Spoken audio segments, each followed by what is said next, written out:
Somebody talking on their phone? That's not talking on their phone. They're talking on a freaking megaphone. What was that? Is that a droid that just walked by?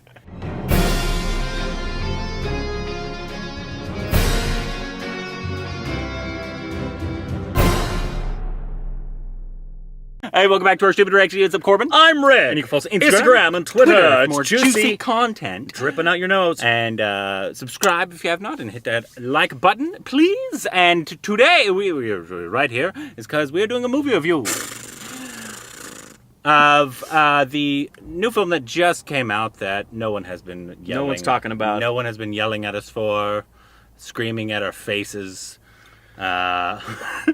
Anything like that. But obviously, the reason we're in the car is because we just came out. The theater's not really close to us, and to go back home, we would pass Rick's house, and so it was just like, we'll film it right after. We've done this before. Yeah, right after. Stupid babies, I think it was right after Pushpa. That was the last time. It's the last time we did it. So if the shot's weird, or if the audio's weird, I'm sorry. That's, what are you gonna do?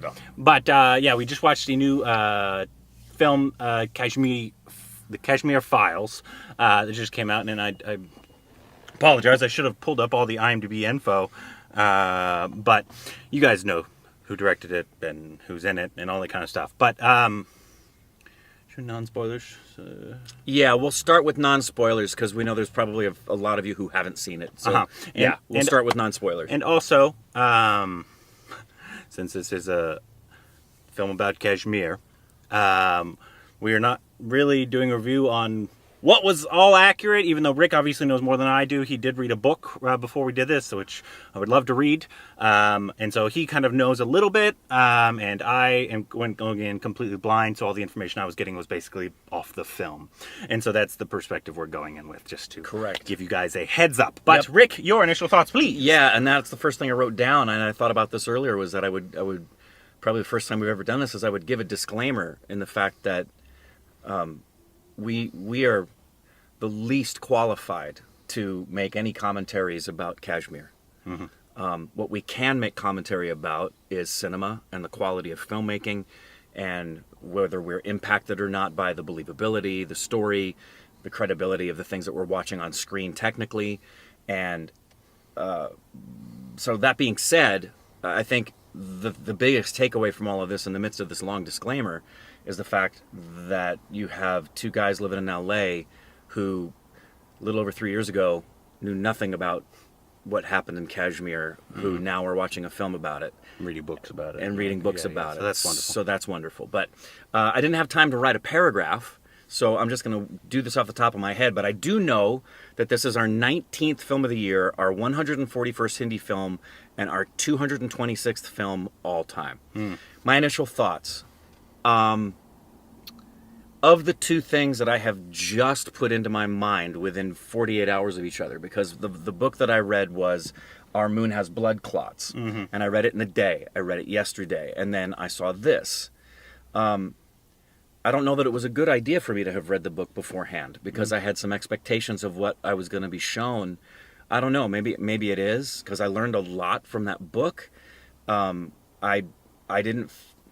and there's quite a few things that were taken from the book that are in the film. We'll talk about the artistic side of things in a second. Overall, I felt, based on what limited knowledge I have about Kashmir, and the genocide and the exodus, the historicity of that, and the actual truth and facts about how many people died and what was taking place in the villages, I felt like the film fell short of the largeness and the scope of what this thing is. I have a lot that we can say about that, but that would be my biggest takeaway from this. On the one hand, I feel like, good grief, how can you tell people that, how do you not see a film that's about Kashmir that could help people begin to become educated about the situation? And at the same time, there's things about it that we're going to talk about that I either didn't like or had question about. So that's my takeaway. Ultimately, I think it's great that we're talking about this, and it was nice to see the theater full. Mm-hmm. But I'll share my larger thoughts as we talk. Overall, I didn't really like it. But that's not really for the story. I actually I appreciate the fact that the story is being told, but also I don't honestly think I learned that much from the film. No. Outside, because obviously, right when the trailer came out, right when we said we were going to go see it, we got inundated with people just sending us information and all this kind of stuff. Right. And obviously, it was books that unfortunately I wasn't able to read, but I'm going to go read now because I want to learn more about the actual event. This took a turn of following this kid whose parents. With no spoilers. Yeah, no spoilers. Obviously. We'll get into it in a But second. yeah, so it was just I had a problem with more of the filmmaking side and writing side of not writing in terms of this event was wrong, writing in terms of dialogue. I don't believe your dialogue that you're talking to me right now. Yeah, and I will say this because we'll talk about the two things I will say that if I was writing the paragraph, because the thoughts are coming to me, they're formulating, as is typically the case right after I see the film. The first thing I would say is that the biggest thing for me, I think this was a monumentally missed opportunity in terms of what it could have done cinematically. It could have done Sarda Udam. And yes, and what it could have done educationally. I think it missed the mark in both respects. And then there's some other things when we get into spoilers we'll talk about that I had some outright disliking of. Yeah, so I'm with you. Ultimately, like I said in the beginning, people need to know about what happened, and maybe this is a good starting point. Maybe. Yeah. But other than that, I agree with you. Yeah. Yeah. So, if you've already seen the film, you already probably writing hate comments at us in the comments. They don't even have to see the film to write the hate comments. It's fine. You can do what you want to do. This is not about them saying anything in the film about the events. I thought. Nor is this about our opinion of Kashmir, guys. This is literally, we're just talking about this movie. Filmmaking of this film. Correct. And that is what we were talking about. I want to clarify that, even though I know the people that won't listen have already not listened. No. So, that's what I want to say. So that's our non-spoiler review, is that I think maybe if you, I know I have stupid babies that saw this film, really, really enjoyed it. And they said the theater was full. They loved it, and they were crying at the end, and that's great. That's great. If that was you loved it, I'm so happy for you. Yep.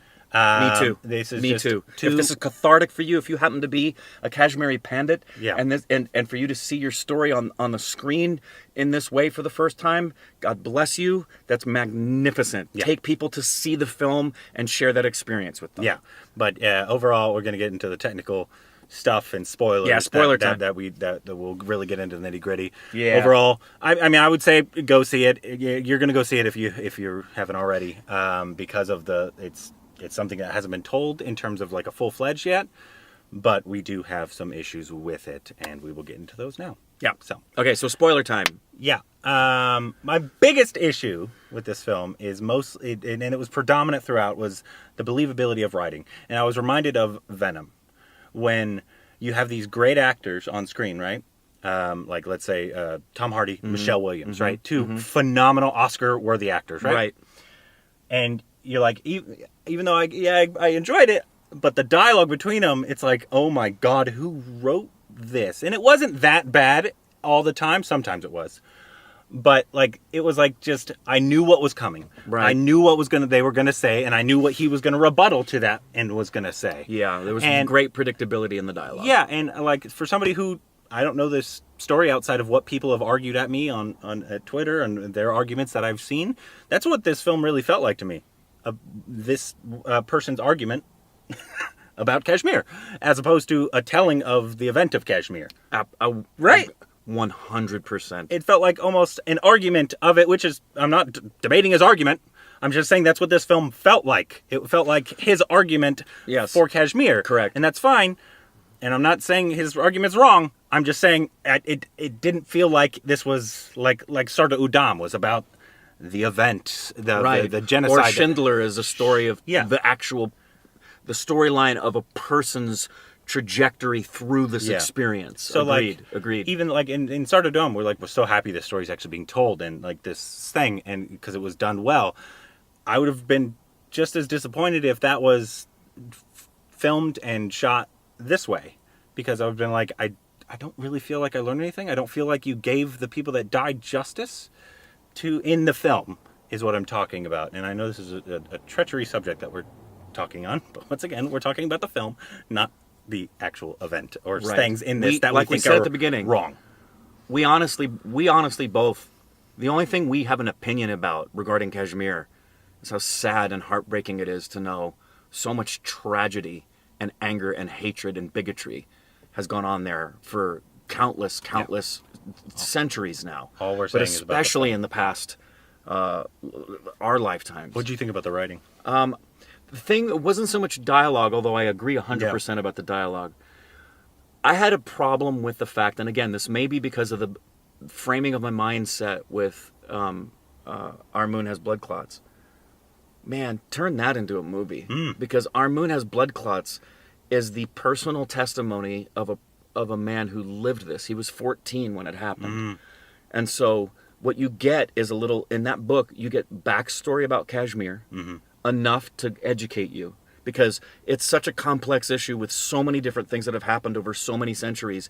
It can be, you could get, no joke, you could get a PhD in studies about Kashmir. It's so much information. But he takes you on a journey of his own personal life that's very similar in terms of, like in this film, with the going back to Kashmir with the remains of a loved one, where I had no emotional connectivity to the personal story of Shiva in this the way I did. I was gutted with the book and what this man's family, which was the microcosm of the whole, which is exactly what Schindler's List is about that particular genocide. It's not the totality of the Holocaust. It's the story of Oskar Schindler and his people that he saved from the camps. Yeah. And that small story gives you the microcosm of what was the whole. And I really, the thing that was the most troubling to me in the writing was what seemed to be two things. One, a very particular framework. Like you said, it was almost like this is the director and writer's opinion of Kashmir, versus telling us a story about the humanity and the tragedy of what happened to so many people. I don't particularly want to know your opinion. And I understand, and I appreciated that he said there's so many different stories about Kashmir. Where do you find the truth? But I found almost that became so big that the film itself became a metaphor for truth. Like, pick your story of Kashmir, and I knew it was coming. They went back to the rally. I'm like, okay, here comes Shiva's speech, and it's going to piss her off, and she's going to walk out, and we're going to, and rather than him, which in reality what would happen is he would have been kicked out. There'll be people there who are going to do what wouldn't happen in real life. They're going to say, "Shut up, let him talk. I want to hear the truth now." It just that's what was part of the predictability. Yeah. And it went through, and which is real sad because I actually thought he did a really good job. he in did his speech. That was his best moment. Yeah, he did. He had a great moment He there. had a really good speech, and he's a great actor. We saw it in I think it was Family Man, right? He's a really good actor. Really good actor. But the fact that like people would butt in, and I was like, I know what you're gonna say, and then you stood up. This is okay. Now I sit down. That was my line.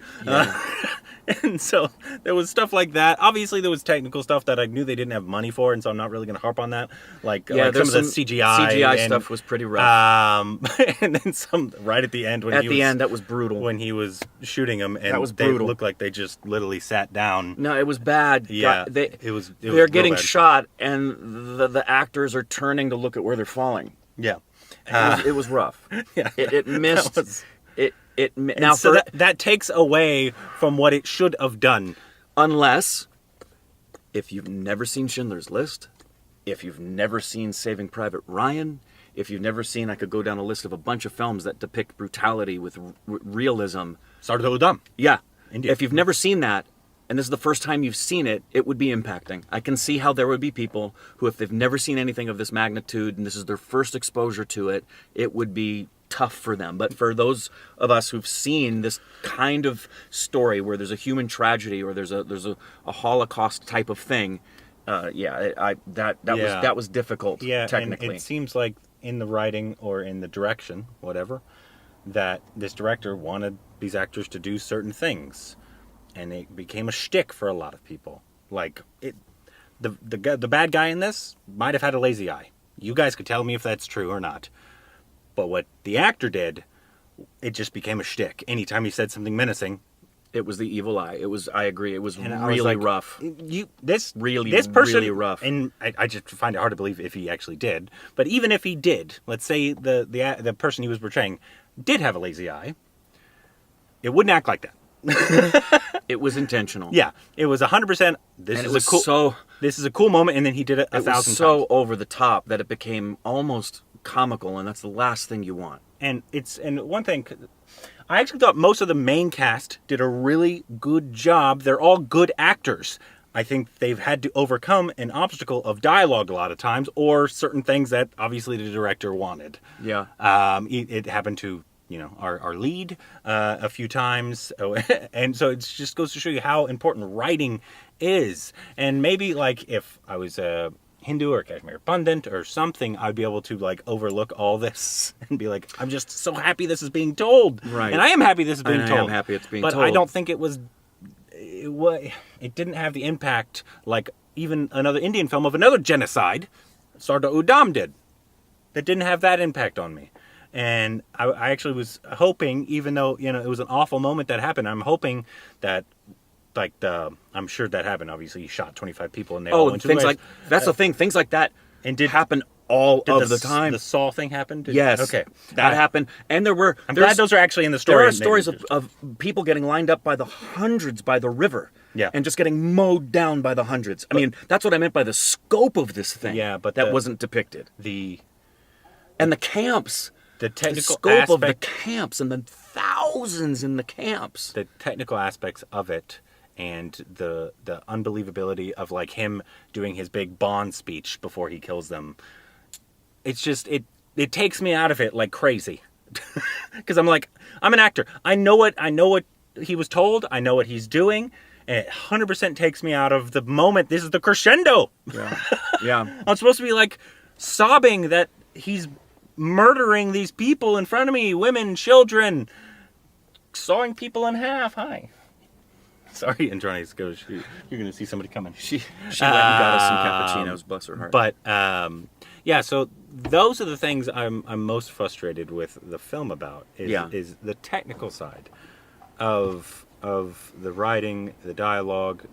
Even there wasn't a ton, because I like that the director kept a lot of it no score, because some moments, but even some moments of those dragged on even. A little bit. The larger thing for me, as much as the technical aspects were, and I think it's because of the book. Well, I didn't read the book, and I right. Well, and I at one point, there's another part of this that I have a concern about, and again, it's a concern built from a platform of ignorance, guys. My concern might be completely taken away in one educational moment where I understand. Oh, okay. But there's there were moments where I was concerned with the woman, Radhika, who is the person who's connected to our main bad guy, and she's recruited him. And when they were playing the songs right before the speech, I thought, there's a potential for people to watch this, and if they already have come into this film with an opinion not about the specificity of Kashmir, but if they have a particular bias toward a Muslim person, I'm really concerned that this is going to help them point to the places where they have a particular hatred, and it's going to fuel it because of some of the ways it's depicted throughout this. And it's not taking anything away from the reality of what happened. And I just, that really concerns me, and I have heard about some things that have been taking place in that regard, and some of the framing of things. I'm glad at the very beginning of the movie, I don't know if you saw it, he put up at the very beginning that this is dedicated to people being persecuted everywhere, and he also had a disclaimer where he said this is not supposed to be linearly factual. I'm incorporating things that have happened over many years. I'm also changing the names of some people. So he gave us that liberty. But there was enough framing of some things that it's for example, You don't want people walking away from watching Schindler's List, which is the example I can give. You want them walking away with a hatred for the Nazi evil that took place in the Nazis. You don't want them Not the walking Germans. away with an anger for the Germans. Yeah. Yeah. Yeah, obviously we never want bigotry and Right, hatred. exactly. And that's what yeah. concerns me. Yeah. And we know those tensions in India are ridiculously high, and we know high. nothing of it. Once again, We know nothing of it. It's just the little we've been exposed to. That's where our hearts go in empathy. but yeah, overall, even though I think there were a bunch of good moments, like I said, I think a lot of the actors had some good moments. But I think the overall wise, I was a bit let down at the impact Yeah. that I was hoping to Me too. get from this film, especially from what I've heard. Me too. I was hoping it was going to be grab my heart. Like even the most recent Sarda Odam. That's what I was hoping for, something as impactful as that Indian film. I'm not even comparing it to a Hollywood film. Just a recent Indian film of another genocide that happened. And I just didn't feel I got that. Yeah. And that was a little disappointing. Yeah, I agree. But at the same time, look at what you got. You got two American dudes ignorant to stuff that's gone on in this part of the world, wanting to learn about it and talk about it. So if you can take that away from it, then that's a wonderful thing. I would very much like to read that book. Yeah, you really should. Yeah. How long is it? It's 200 pages, just over 200 pages. Take me 200 days. It would ordinarily do that for me, but I couldn't stop reading it. Couldn't stop reading. Couldn't stop reading it. Anyways, let us know what you thought about the film and why you hate us. Yeah, and why we're Bollywood bootleg. Wait, hold on. Wait, no, yeah, this technically doesn't fall into that category. So Anyways. it still supports the theory.